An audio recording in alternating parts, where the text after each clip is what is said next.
आज का हम सभी का टॉपिक है स्पीड, चाल और वेलोसिटी। सबसे पहले हम पढ़ेंगे स्पीड। स्पीड क्या होती है? तो आप सभी ने बाइक तो चलाया ही होगा और कहते भी होंगे कि हाँ हम 90 की स्पीड तक बाइक चलाए हैं, 100 की स्पीड तक बाइक चलाए हैं। किसी ने कहा होगा कि 140 की स्पीड तक भी बाइक चलाए हैं।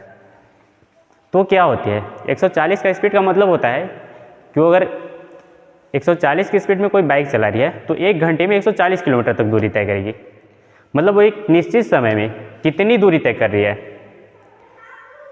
जब उसकी दूरी को समय से भाग दे देंगे तो उसकी स्पीड आ जाती है। अर्थात जब हम दूरी बटे समय से डिवाइड कर देंगे तो उसकी चाल आ जाएगी। यानी चाल बराबर दूरी बटे समय। यह हो गई हमारी स्पीड। अगर हमें मान लेते हैं स्पीड,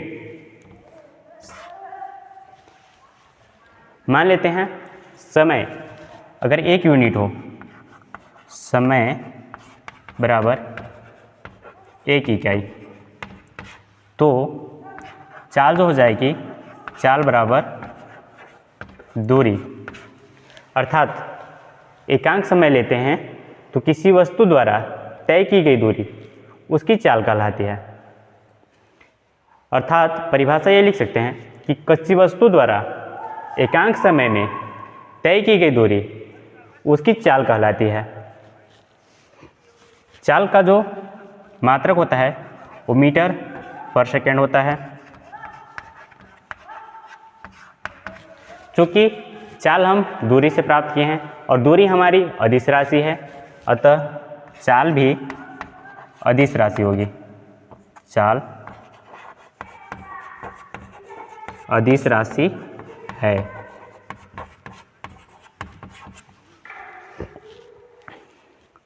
चाल का जो मात्रक होता है मीटर पर सेकेंड। चाल एक अदिश राशि है, इसमें केवल परिमाण की आवश्यकता होती है, दिशा की आवश्यकता नहीं होती। अब हम आगे पढ़ते हैं वेलोसिटी, वेग। वेलोसिटी, वेग। यहाँ पे परिभाषा आप लोग लिख लीजिएगा। एक बार बता देते हैं फिर से। किसी वस्तु द्वारा एकांक समय में तय की गई दूरी उस वस्तु की चाल कहलाती है। आगे चलते हैं वेलोसिटी की ओर। जैसे चाल बराबर दूरी बटे समय होता है, वैसे ही वेलोसिटी वेग बराबर होती है विस्थापन बटे समय।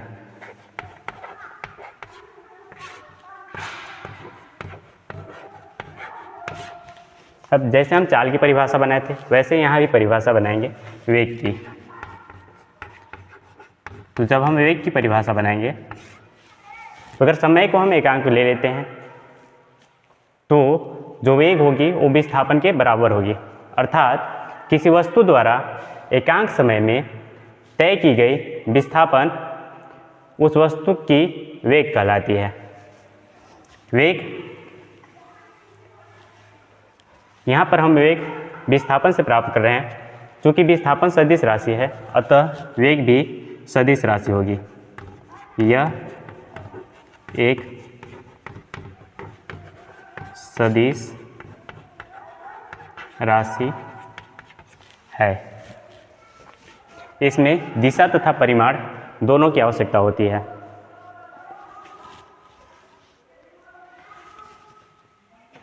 वेग का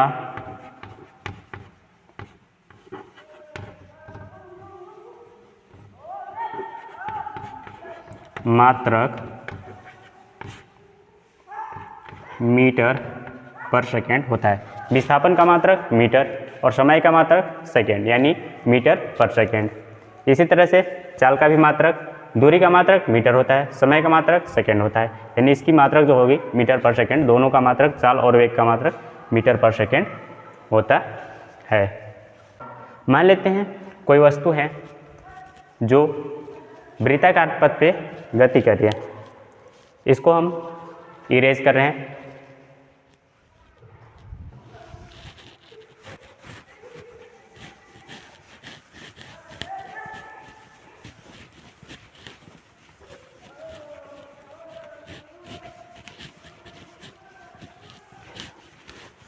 मान लेते हैं कोई वस्तु जो है वो वृत्ताकार पथ पे गति कर रही है और इसकी चाल स्पीड जो है वो 5 मीटर पर सेकेंड है, मतलब एक समान चाल से चल रही है। तो वृत्त के प्रत्येक बिंदु पे जब हम उस कण की चाल निकालेंगे तो हमेशा समान रहेगी, लेकिन वही जब हम इसमें वेग निकालने लगेंगे तो वेग हर स्थान पे इस वृत्त के परिधि के हर पॉइंट पे वेग अलग अलग होगी, क्योंकि वेग के लिए दिशा और परिमाण की आवश्यकता होती है। यहाँ पे परिमाण तो सेम है हर जगह, लेकिन यहाँ पे दिशा हर जगह चेंज होती है।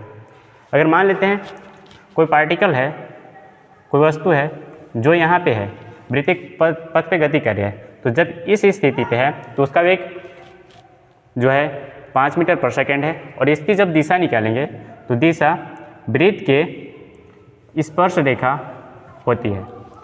इस कण की जो वेग की दिशा होगी वो इस वृत्त की स्पर्श रेखा होगी। तो यहाँ पे जब डायरेक्शन निकालेंगे तो ये है। अगर वही कण गति करते हुए यहाँ तक पहुँच जाते हैं तो यहाँ पे जब इसकी दिशा निकालेंगे तो ये होगी।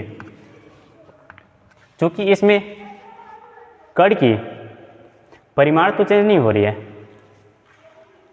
उसके वेग की परिमाण चेंज नहीं हो रही है, परंतु दिशा चेंज होने की वजह से इस वृत्त के परिधि के हर पॉइंट पे उसका वेग परिवर्तित होता रहेगा, क्योंकि इसमें दिशा चेंज हो रही है। ठीक है, तो आगे हम अब चलते हैं एक्सेलरेशन की ओर। एक्सेलरेशन विस्थापन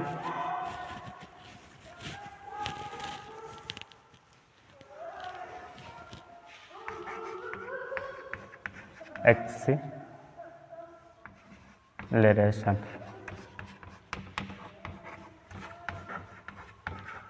त्वरण।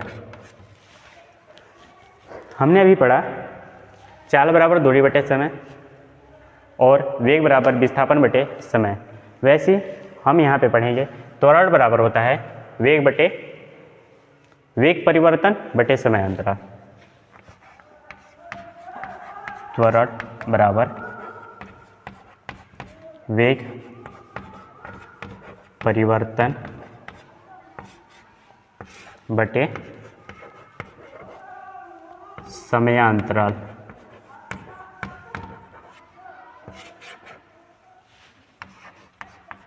अर्थात एक निश्चित समयांतराल में किसी वस्तु के वेग में होने वाले परिवर्तन तथा उस समयांतराल के अनुपात को त्वरण कहते हैं। इसका त्वरण का परिभाषा होगा कि किसी वस्तु द्वारा एक निश्चित समयांतराल में उसके वेग में परिवर्तन तथा उसके समयांतराल को त्वरण कहते हैं। त्वरण का मात्रक, इसका जो मात्रक होता है, इसमें वेग का मात्रक मीटर पर सेकेंड अपान समय का मात्रक सेकेंड, यानी मीटर पर सेकेंड स्क्वायर। क्योंकि इसमें वेग एक सदिश राशि है, इसलिए त्वरण भी सदिश राशि होगी।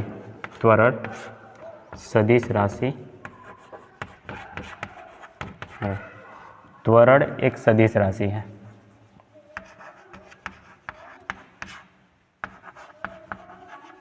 सदिश राशि, इसमें दिशा तथा परिमाण दोनों की आवश्यकता होती है। इसको समझने के लिए हम एक एग्जाम्पल लेते हैं। आप सभी ने एक्सेलरेटर का नाम सुना होगा। अच्छा, एक्सेलेरेटर नहीं सुना होगा, तो आप सभी ने एक्सेलेरेटर सुना होगा। उसका रियल नाम एक्सेलेरेटर होता है, परंतु उसे हम लोग एक्सेलेरेटर बोलते हैं। जल्दी जल्दी में एक्सेलेरेटर ना बोल करके एक्सेलेरेटर बोल देते हैं। एक्सेलेरेटर को हिंदी में त्वरित बोलते हैं। वो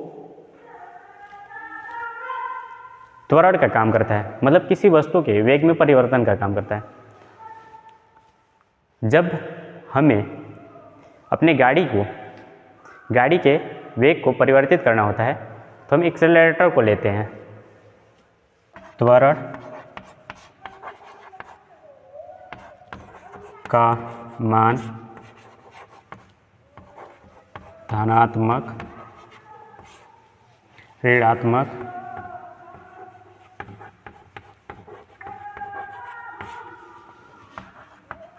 तथा शून्य हो सकती है। त्वरण का मान धनात्मक, ऋणात्मक तथा शून्य तीनों हो सकती है। हम ऋणात्मक त्वरण को मंदन भी बोलते हैं। जैसे मान लेते हैं कोई गाड़ी पहले 60 की स्पीड पे चल रही है, 60 मीटर पर सेकेंड के स्पीड से चल रही है, और जब हम उसका इस एक्सेलरेटर लेते हैं तो उसकी स्पीड 60 से 90 मीटर पर सेकेंड पहुंच जाती है। तो उसका जो वेग में परिवर्तन होगा, अंतिम वेग 90 माइनस 60, और मान लेते हैं उसको 60 से 90 तक जाने में कुछ टाइम लगता है, मान लेते हैं 5 सेकेंड है। अगर हम कोई गाड़ी 60 की स्पीड में चला रहे हैं, अगर हम उसका एक्सेलरेटर लेते हैं उसके वेग को बढ़ाने के लिए, तो उसको 60 से वो डायरेक्ट 90 तक नहीं जाएगी, उसको 60 से 90 तक जाने में कुछ टाइम लगेगा। तो मान लेते हैं उसको 60 से 90 तक पहुंचने में 5 सेकंड का टाइम लगता है, यानी उसका जो समय अंतराल है वो 5 सेकंड। तो इसका त्वरण जो हो जाएगा, अंतिम वेग 90 माइनस प्रारंभिक वेग 60 बटे समय अंतराल 5 सेकंड का लगा तो 5। 90 में से 60 घटाएंगे तो 30 बटे 5, यानी इसका जो त्वरण आ जाएगा 6 मीटर पर सेकेंड स्क्वायर। और यही मान लेते हैं कि पहले गाड़ी 90 की स्पीड में चल रही थी और हम एक्सेलरेटर को कम कर दिए और वो 90 से आते आते 60 तक आ गई। तो इसका अंतिम वेग जो होगा 60 होगा, और प्रारंभिक वेग कितना था 90, और मान लेते हैं उसको 90 से 60 तक आने में इसमें भी उसको समय अंतराल 5 सेकेंड लगती है, बटे में समय अंतराल 5 सेकेंड। तो यहाँ पे जो इसका त्वरण होगा 60 में से 90 घटाएंगे माइनस 30 बटे 5, और जब इसे 5 से भाग दे देंगे तो -6 बराबर -6 मीटर पर सेकेंड स्क्वायर। यहाँ पे आ गया ऋणात्मक त्वरण, अर्थात इसको मंदन भी कहते हैं। जैसे अगर कोई गाड़ी 90 की स्पीड में चल रही है और उसको हम धीरे धीरे करते करते 60 मीटर पर सेकेंड तक ले आए, यानी गाड़ी को हम धीमा कर रहे हैं, इसी को मंदन बोलते हैं और इसी को ऋणात्मक त्वरण भी बोलते हैं। और मान लेते हैं कोई गाड़ी एक समान वेग से चल रही है, मतलब पहले एक बार हम गाड़ी की स्पीड को 60 तक की और 60 की स्पीड तक ही कंटिन्यू चला रहे हैं, तो उसका जो त्वरण होगा, मान लेते हैं उसका प्रारंभिक वेग भी 60 की स्पीड में चला रहे हैं तो उसकी प्रारंभिक वेग भी 60 मीटर पर सेकेंड होगी और अंतिम वेग भी 60 मीटर पर सेकेंड होगी, और समय अंतराल इसमें भी 5 सेकेंड ले लेते हैं, तो 60 में से 60 घटाएंगे 0 बटे 5, यानी इसका जो त्वरण आएगा वो 0 आएगा। अर्थात यदि कोई वस्तु एक समान वेग से गति कर रही है तो उसका त्वरण जो होगा वो 0 होगा। तो आज का लेक्चर यहीं पे समाप्त करते हैं। Thank you.